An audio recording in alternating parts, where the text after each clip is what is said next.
Alright, these are the case studies for Planning for Learning. They're Planning for Learning Assessment Task 6 case studies. So again, the assessment description just tells us that we need to answer all of the case studies. We open up to Preview Quiz. So you're going to see a few things in these case studies that you probably haven't seen before. So I'm going to take you to a few of the questions just to make sure that you're quite clear on what you need to be doing. So obviously with any case studies, you need to read them thoroughly. You need to look at how much detail you need to put into the answers, and you need to make sure that you're covering it with your own knowledge and information. So if you're having a look at case study 1, you'll notice that this one actually has some pictures, which you probably haven't seen in a case study before. So the case study scenario is up the top, and then there's pictures to go along with each case study. And they actually have headings. So this one's about Caitlin, then we have one about Daniel, and then we have one about the two girls that are sitting here called Dynamic Balance. So as you go down to answer these questions, you've got to consider the scenario, but you've also got to consider the photo. And just make sure that you're answering the question in line with the actual case study. So this one says Caitlin, and that one says Caitlin. So you're going up and only using this information here.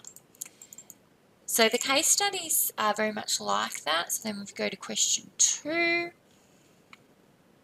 Actually, I'm going to go to question 3 and 4 first. So question 3, there aren't any photos, but it is Kaylee 7 months, Kaylee 18 months, and Kaylee 3 years.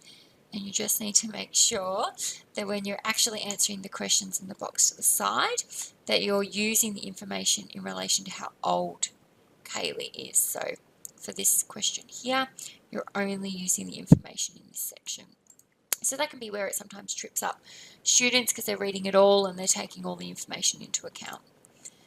And then again, there might be ones where it's not about a particular child, but it might have a name, like this case study is called I Love You.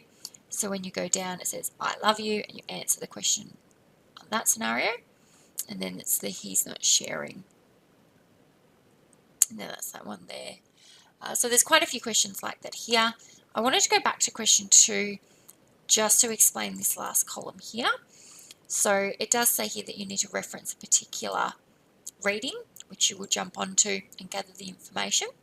You need to list 3 experiences and then the materials for the experiences. But then you do have to complete this box here. Now I know it doesn't have a heading, but this particular box is the section where you write your rationale. So this is where you write in here why you've chosen this experience, why you've chosen those materials for that age group. So please make sure you fill in that box, or else it'll be sent back to you. And I'll just show you the final question, 16. So there's 17 questions, but this is question 16.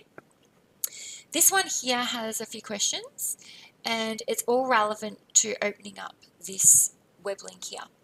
So it's really important that you open that up. Once you open that up, you read through it, look at the visuals that are on there as well. And these questions actually have to reflect that you have opened up and looked at that particular document. So again, once you've completed them all, you're happy with your information, just press the submit button and it'll go through to your trainer.